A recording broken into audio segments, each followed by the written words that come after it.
Hello, good morning, everybody, and happy Friday, and a little happy Halloween as well. I know it looks different for us, however you choose to celebrate, but I think it's kind of fun. I just saw a kid dressed as a sushi roll on a bike.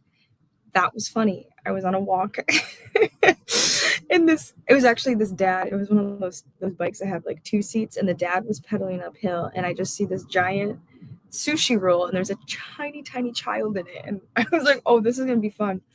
I'm gonna go walk later tonight in like the Park Slope area, which is known for like having families and little kids, and they always dress up everything, and so I'm actually excited to see some of the kids dress up, especially because I had some of my friends who I used to live with here had a baby, and they brought a baby to New York this week, so I got to see a baby. So now I'm all about kids.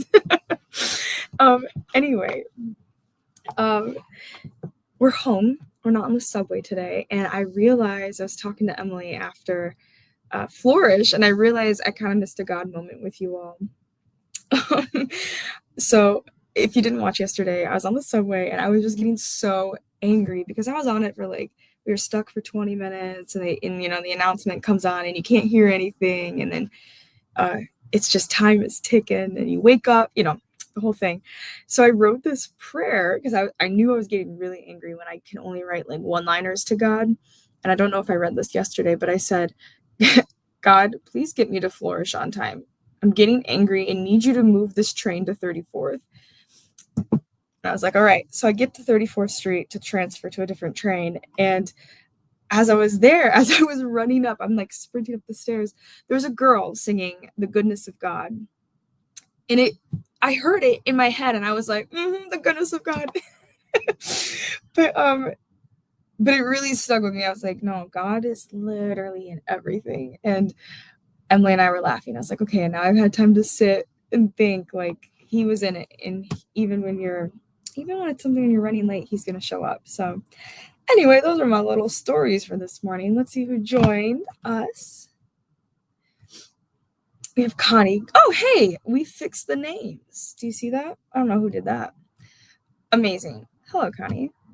Hi, Jody. And now that we know Jody grows her flowers on her profile photos, it's a little extra special.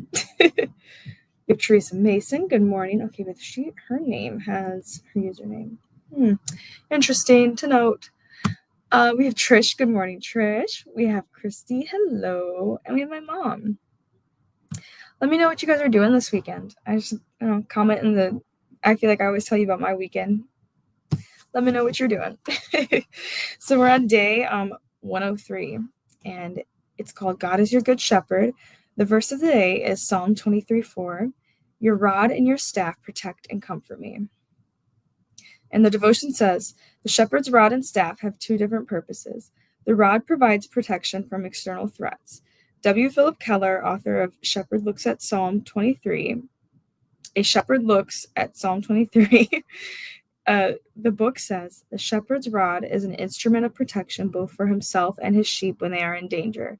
It is used both as a defense and as a deterrent against anything that would attack.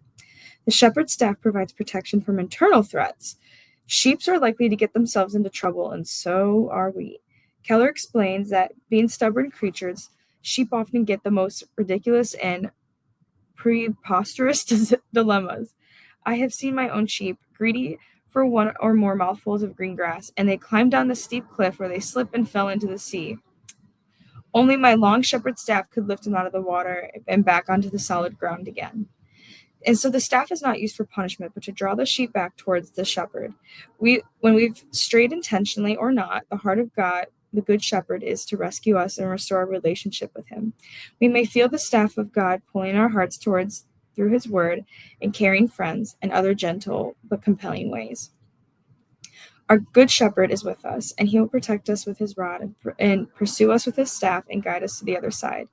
And so just for Jah is, God, you are my good shepherd, and I'm so grateful to be in your care. And the question is, how have you seen God use his rod and staff in your life? Okay, I remembered, and then I forgot. No, that's all I want. That's all I want is for God to guide me. I'm begging. He does guide us all the time, but it's almost easier that way, right? But sometimes you have to look for it, and that's when discernment comes in. It's like, is this from God, and how is he guiding me?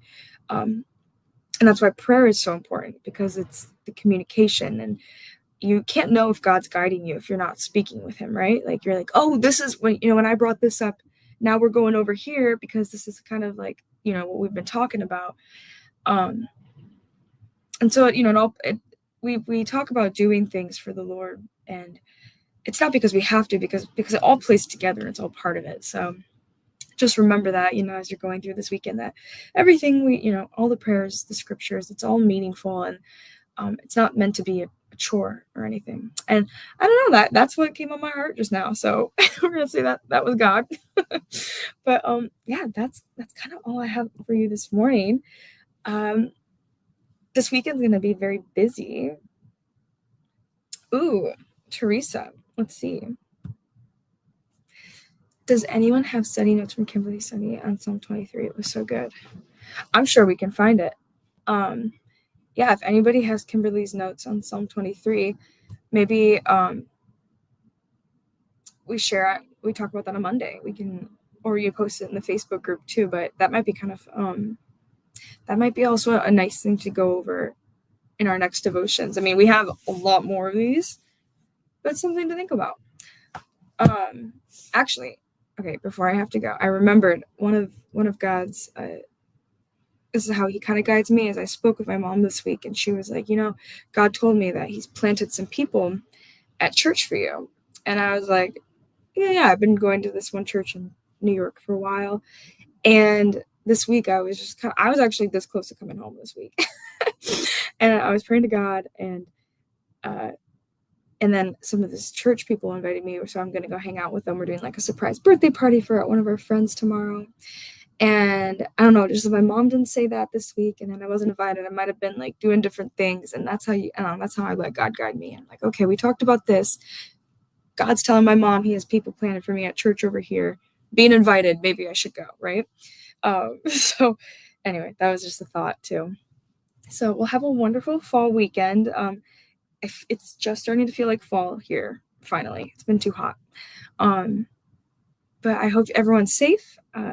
And yeah, just kind of find your moments with God this weekend. Pray so you can hear the direction, so you know when the direction comes. Actually, that's what I meant. So, all right, I love you all, and I will see you next week. Bye.